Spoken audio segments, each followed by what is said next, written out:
Welcome back, Teachers on Fire, to another episode of the Teachers on Fire podcast. I'm so glad that you've spent some of your day tuning in.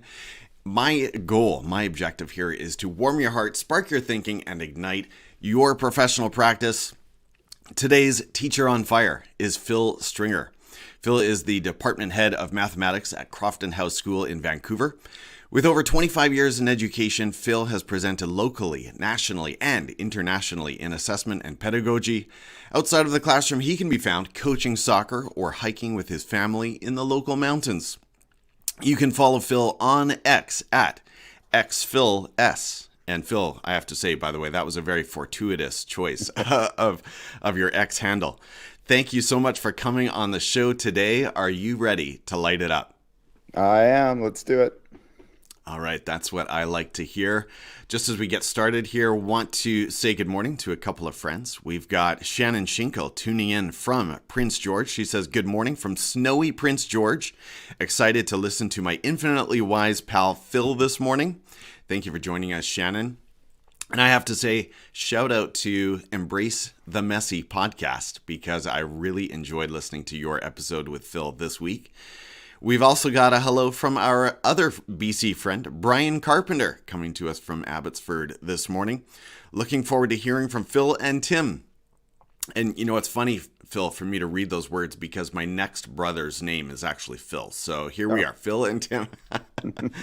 All right, here we go. Let's jump into the conversation. And Phil, before we get into everything that you have to share about math and assessment, I'd actually like to start with a story of adversity. Tell us about some kind of challenge that you faced in your teaching or professional journey and how you overcame it.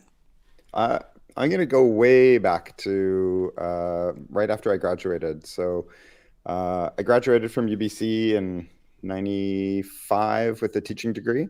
And there were actually very few jobs in BC at that time for teachers. So took a TOC position on the North Shore, which is where I'm from, and loved it. Taught almost everything. My teaching areas are actually mathematics and English. And so with that combo, I was doing social studies one day and chemistry and physics another day and some math. And I remember teaching Japanese for a week. And it was a really great experience, especially to build some capacity with classroom management and things like that. But after doing that for a year and then teaching summer school, I was looking for a more permanent position, and there was really still nothing. TOC'd for another year. I won't say I was getting despondent, but I certainly wanted my own classroom.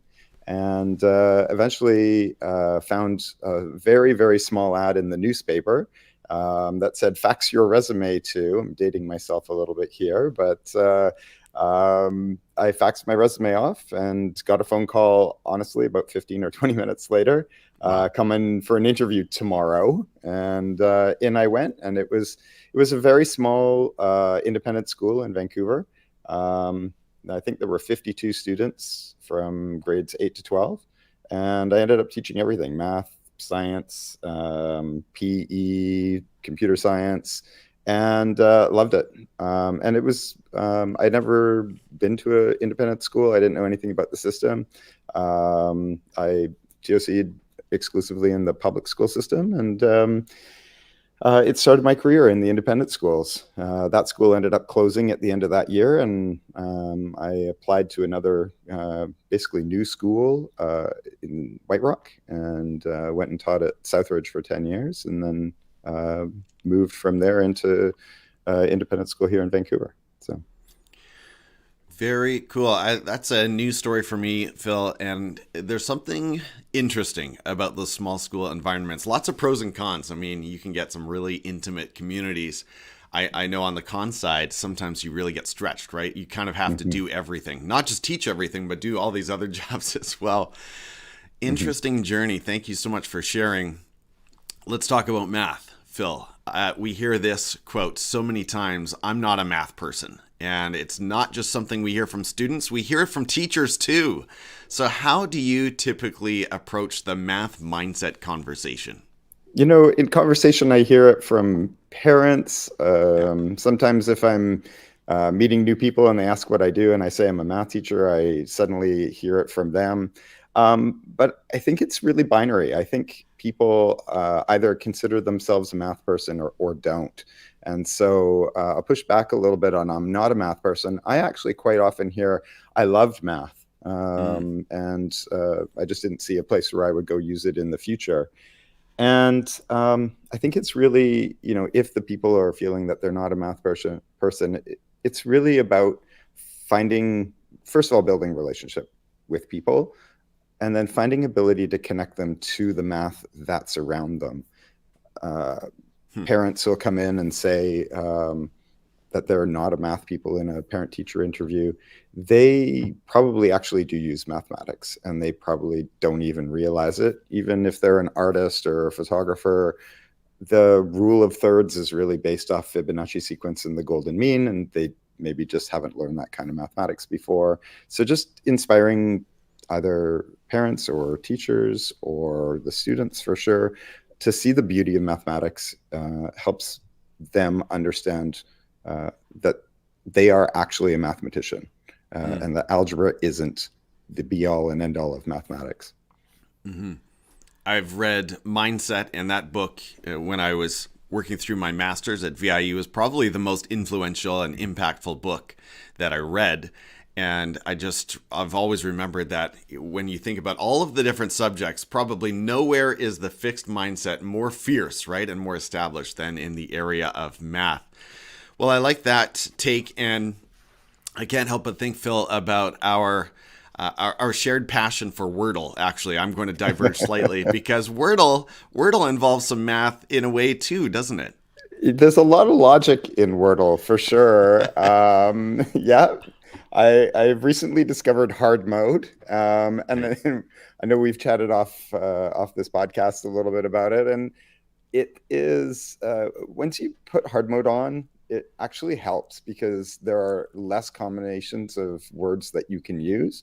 I mentioned just a little bit ago that I have a degree in English as well, so maybe that's my secret, is I have a pretty good 5-letter word dictionary in my head, and then the mathematics of like the logics of, I've got these ones in these places. I started, I don't know, about a year ago, just playing Wordle and a few of the other variations of it. It's fun. I haven't done today's yet, but okay. Well, I mean, so Phil and I share a Wordle DM thread on X, and any day that I can beat Phil is a very good day. Let me just tell you that. Usually he's 1 or 2 moves ahead of me. Well, we've got a couple of comments from friends here. Brian says 26 chances to get the right letter in Wordle, go hard mode. And I'm not sure what he means by 26 chances, but maybe you can probably explain that one, Phil. And Shannon says love hard mode, 66 word streak. Okay, so we've got some Wordle fans here in the audience. Let us know if you're one of the live viewers. Let us know if you are playing as well. Let's get back to math, Phil, and talk about Dr. Peter Liljedahl, another British Columbian, at least at the moment. What do you think are 1 to 2 of the most significant takeaways for teachers from his work at building thinking classrooms? And let's approach this maybe as for teachers out there who are really unfamiliar with his work, maybe haven't heard of it at all. Yeah, and his book is absolutely fantastic. When teachers come to my school, it's one of the first books I put in their hand as kind of pre-reading before the school year starts. There's lots of aspects to this. I think he's got 13 chapters in that book. So I'm going to pick 3. I'm going to +1 you. And sure. I have been using random groups from way before when that book was written. The ability for students to come in, not feel pressured in some ways to sit with their friends, their buddies, to be given a random group of people and know that it's just for 40 minutes or 50 or 60 minutes of class time where they are working together, collaborating on a problem. The next stage of that may be if a teacher has the ability to have what he calls vertical non-permanent surfaces, whiteboards in their classroom. And I'm blessed to have them around my room. So the students come in, they are given their random groups. I actually use a deck of cards to do that, and then I give them problems that they can work on at the whiteboards. I love the fact that they then can cheat and watch what some other students are doing around the room to get some hints and come back and work on their own problems as well. So those are my first two, the random groups and the whiteboarding. And then he has a couple of chapters on assessment that just really fit well with a lot of the trends that you're seeing in assessment these days, collecting the evidence over time and triangulating. He's basically describing standards-based grading with those two chapters in his book. Awesome. Thank you for that. Yeah, transformative book, absolutely. And neither of us are affiliated. At least I'm not.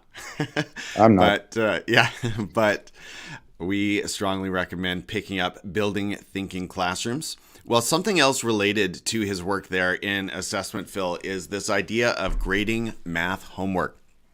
So this, I said, let's spice things up a little because this is a tough one. This is a tough one for math teachers who feel like if I don't grade this homework, if I'm not putting something in my grade book based on what students bring back the next day or during homework check or whatever that looks like, then students aren't going to do the work. But Dr. Peter has some good answers to that. So how do you respond and what's your take? He definitely does, and I'll give my short answer, which is sure. I don't grade math homework. There's a few reasons. I don't know who did it. I don't know who has the capacity to do it. My son's in grade 8, and I know that I can form some time with him between soccer practice and all the other things, his job and all those other kinds of things that he's doing. So, but that's my family and my situation, his situation. The students do need to practice, and the teachers do need to ensure that they're getting adequate practice, but they don't need to grade it. It's formative work that is helping them figure out where they're at. I encourage my students to make sure that they're checking the back of the book, the answer key or answer keys that I provide online, to see if they're doing things correctly, because you definitely want the practice to solidify. Sometimes you hear practice makes perfect, but if they're not doing it right, practice makes the perfect wrong. You actually can think of that sentence as practice makes permanent. And so if a student can practice whatever it is that you want them to do correctly with some feedback, some timely feedback, then fantastic. This is part of the reason. So in upper level mathematics, my homework now for, 10 years has been watch a video. So it's a 10-minute video on YouTube. They can watch it whenever they want in the 48 hours between one class and the next class. And they can watch it twice. They can watch it right before. They can watch it basically anytime except during class. And then that's their homework, and we get together. So it's a flipped classroom model where then we get together and do mathematics together in the class, where I can give them quick feedback. They can give each other that kind of feedback as well. So if you design your classrooms without having to spend hours and hours and hours marking homework, I would encourage people to think about alternate ways to be able to get that formative feedback and that practice for their students. Phil, do you use any tools like Edpuzzle to monitor the video watching, or you're not interested in following up on that angle? How do you play that? Yeah, I haven't. I played around years ago with some embedding questions before they could move forward in the videos that YouTube used to have inside it.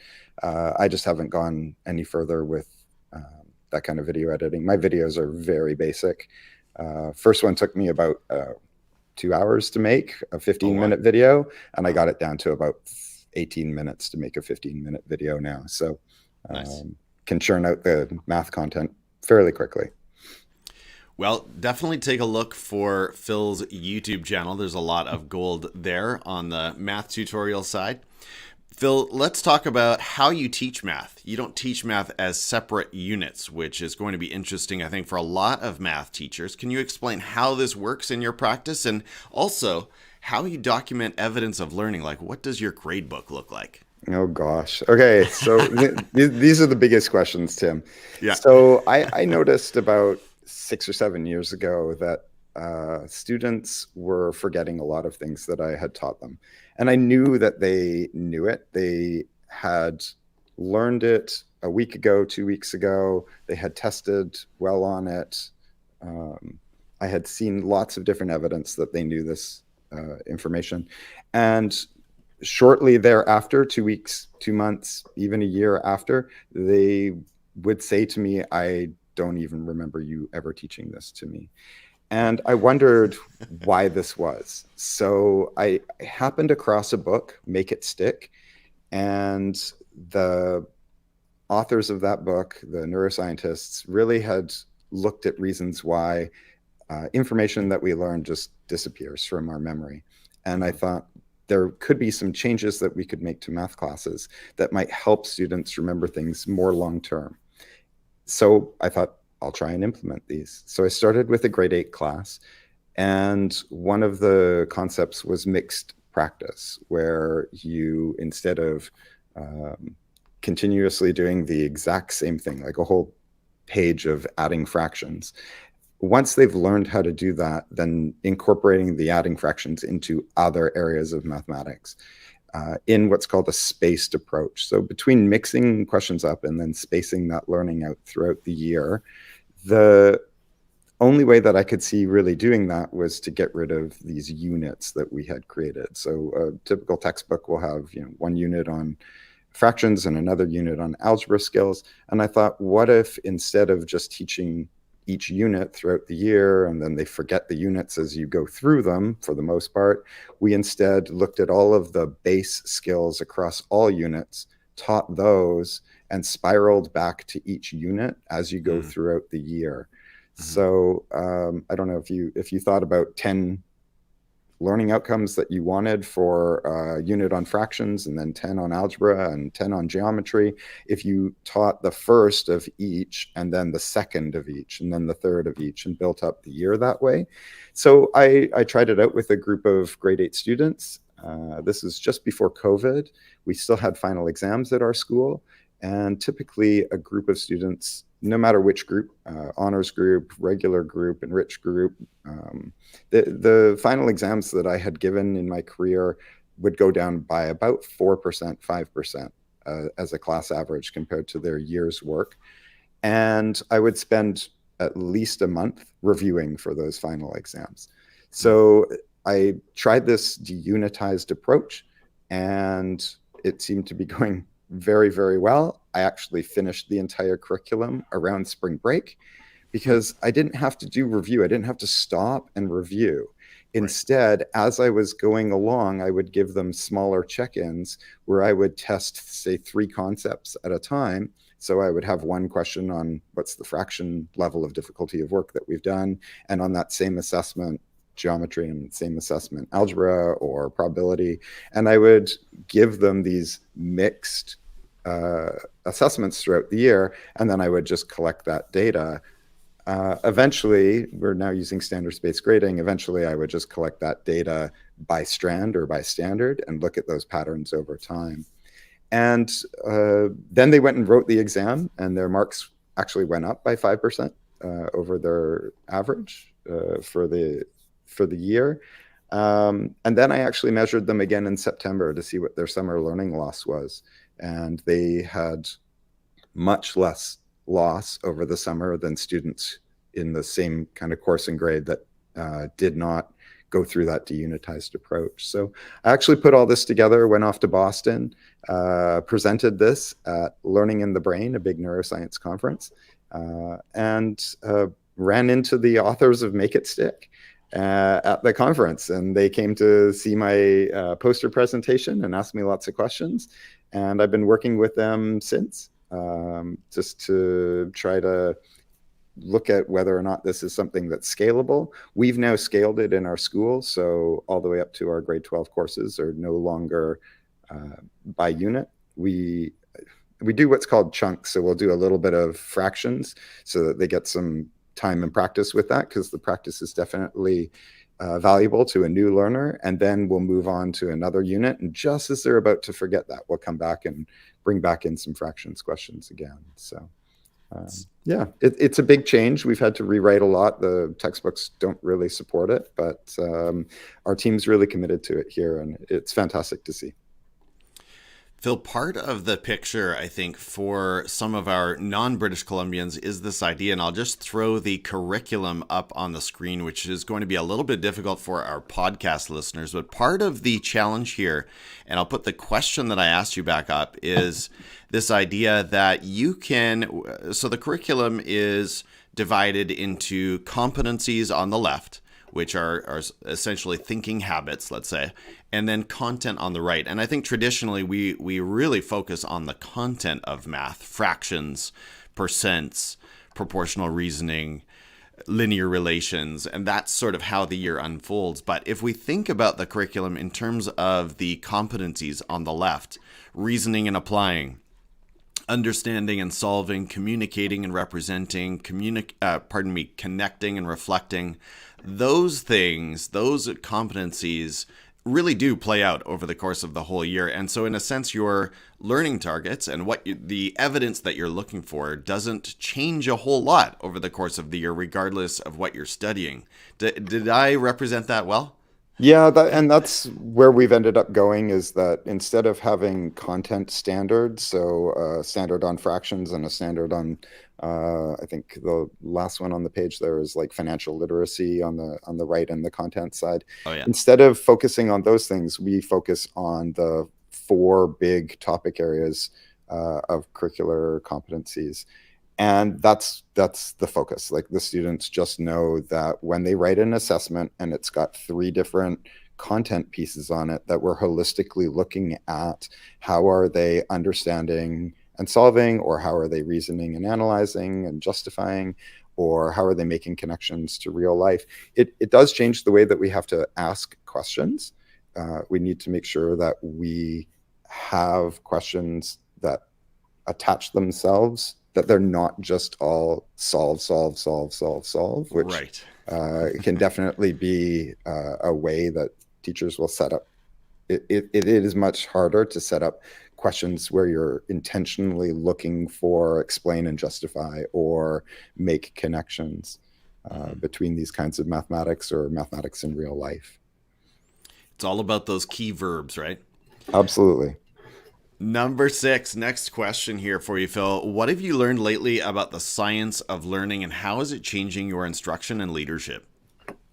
So again, that book, Make It Stick, is key to how I've transformed my own practice, the practice of teaching mathematics here at our school, and just even getting out into other school districts, other schools, and promoting them to see some of the myths that we may have heard of over the years, and some of the practices that students think work well, or students, they try something like cramming, they learn something the night before, and then they are actually fairly successful at whatever it happens to be the next day. And they see an illusion that they have actually mastered something that way. I guarantee you ask them a week later and they have crammed something else into their short-term memories. And so looking at learning from what do they understand year to year rather than what do they understand day to day is transformative in how is it that I can set up a classroom environment so that they can actually learn well. Unfortunately, once you start to see some of these studies that are coming out of MIT and Harvard and some of the brain research labs, and some of them are maybe fairly obvious. I don't know if you've ever watched a PowerPoint presentation and the person is speaking every single word on the PowerPoint presentation. We often tell kids not to do this. And the reason is that when you hear words being spoken, then they go in your auditory, they go in your ear and into your brain. When you read something, it actually goes into your brain through your auditory. So the voice inside your head actually puts that information. And so if somebody's reading and you're trying to listen at the exact same time, it is impossible to, because you only have one channel in. And so I promote this to teachers and administrators. Like, if you're going to do a talk for parents, don't have a million words up on the screen. They're going to read it and be talking at the same time. Do one or the other. So there's these small moves that we can make that might seem obvious later on, but again, that book, Make It Stick. Another book called Powerful Teaching by Patrice Baines and Pooja Agarwal. Just absolutely fantastic reads to think about some ways of bringing in some of these learning sciences, cognitive science things into a classroom. Of course, when you're talking about learning and reinforcing learning over time, I worry about the whole ChatGPT culture and world that we live in today. But I know that's a whole other topic that maybe we won't get into just yet. Grammar nerds want to know, Phil, and this is a really practical question, but report card comment writers want to know. I think I messed up the question there, but anyway, you get the idea. Should we capitalize math in our comments, and if so, when? No, generally you should not. The only time that you should capitalize math if it is part of a course name. So Mathematics 8 gets capitalized, and a student learns mathematics in my classroom does not get capitalized. Right. Yes. Okay. Now, Phil, I'm going to go slightly off script here. I hope you don't mind, but I'm thinking about the proficiency scale. And first of all, I have to just confirm, are you teaching any grade 8 or 9 courses this year? I'm not teaching 8-9 courses this year, but we actually use the proficiency scale for all of our classes. Oh, you do? Okay. Well, that's really interesting. Okay. So I hope this question doesn't leave non-British Columbian listeners too much in the dark, but basically, can you give me an example, maybe one or two quick examples of what would constitute extending in your math world? That's such a good question. It's tough, right? Yeah, yes and no. So we're looking for, at extending in British Columbia, we're looking for a sophisticated approach. Or a sophisticated understanding of the material. So there are, I think, in mathematics, 2 ways that are most accessible for teachers to create these kinds of opportunities.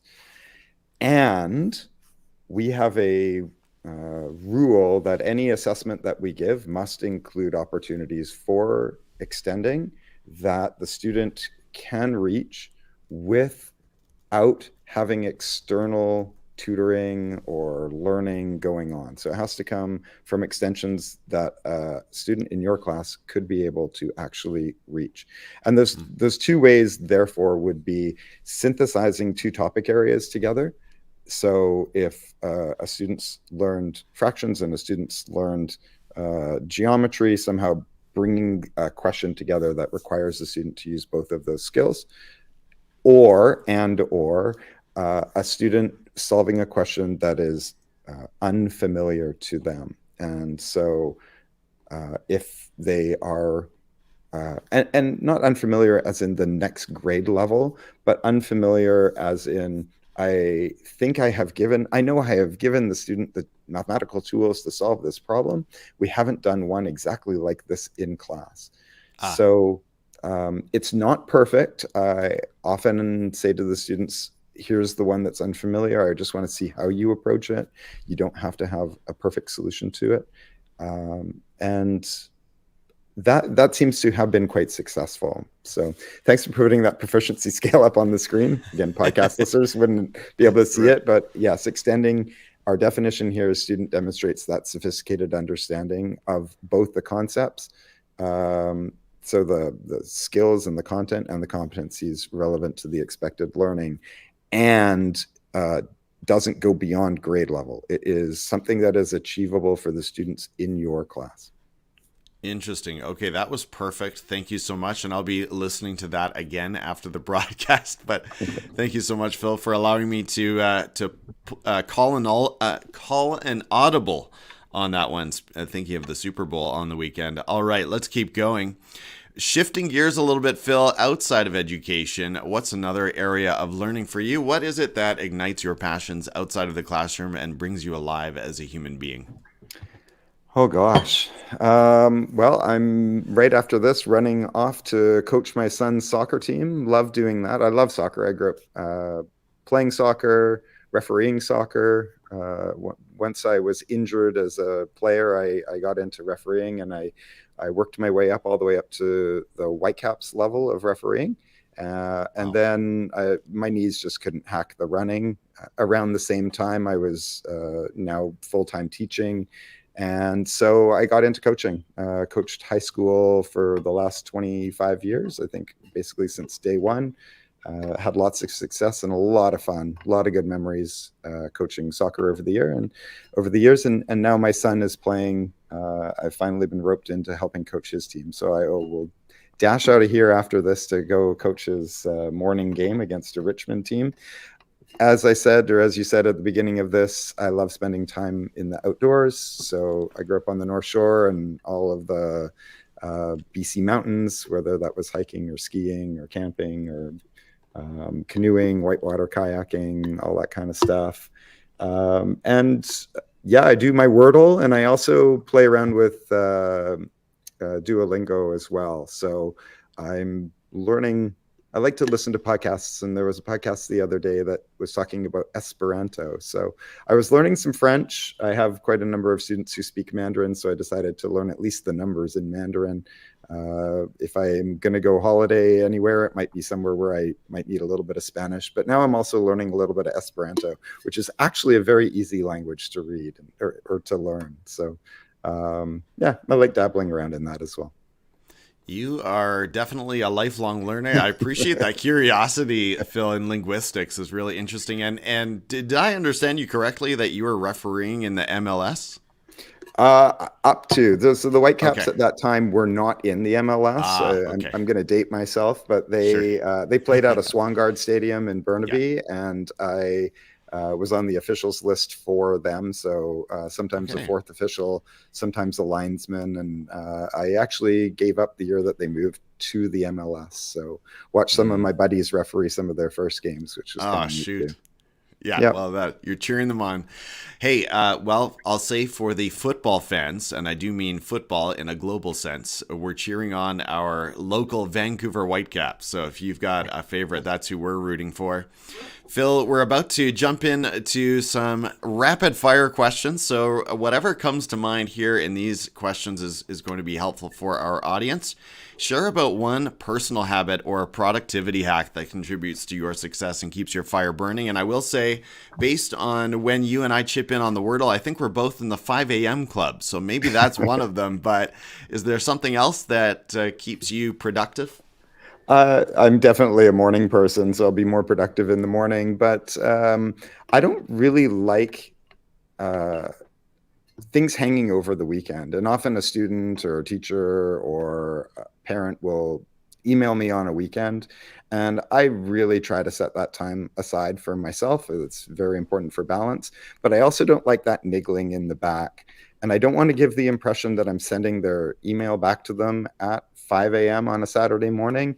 So schedule send is my friend. And I will compose that email, shoot it off with a schedule send for 8 a.m. on Monday and not have to think about it again. And it alleviates the issue of continually thinking about it all weekend. Right. And it also takes that thing off my plate. So they're not thinking that I'm on demand, accessible all weekend as well. When it comes to Education X, Phil, tell us about someone we should follow there and share why they've been inspiring you lately. Yeah, I've just joined Kaplan. I've gone to a couple of their other events, but the Canadian Assessment for Learning Network Yeah. is, it's a great group. And so that is definitely one that I am following more keenly now. And I know that they have a conference coming up in October next year. So we'll look forward to trying to get there for that as well. They've got lots of members only events and great group. One of the best conferences I've ever attended. Point us to an ed tech tool that you currently love using in your classroom or professional practice. A tool called Podsie, Podsie. It is a quiz tool online where I can make up questions. In fact, now it has an AI generating question feature to it. So I can type in, hey, AP statistics, I would like a vocabulary list for units 1 and 2, and it will suggest questions and suggest answers. And so making quizzes takes almost no time using this tool. I can then push it out to students. Students take that quiz. All of those questions then go into a review package for them, and it automatically, based on student responses, automatically spaces and mixes out their questions as they log on over the year. So it does the job of spaced mixed practice for them, so that they at least remember some of the things before their, say, AP exams. It's fantastic. Great tool. What a cool tool. Recommend one book, one that you've been reading lately, or one of your all-time faves, and tell us why you recommend it. I know you already dropped a couple of great titles in the cognitive learning area. Have you got any others? If you want to go back to learning those how two. to learn. Yeah. Learning how to learn. I mean, Make It Stick is all-time favorite. Yeah. And Powerful Teaching is fantastic as well.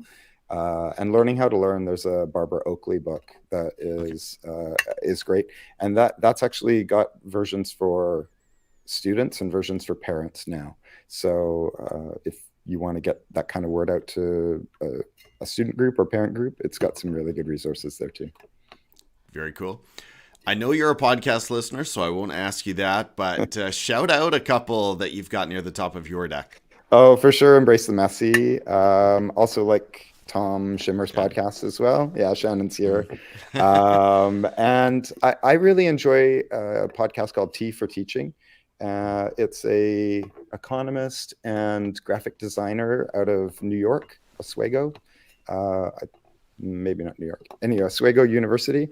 And they have chats about what's going on in university education.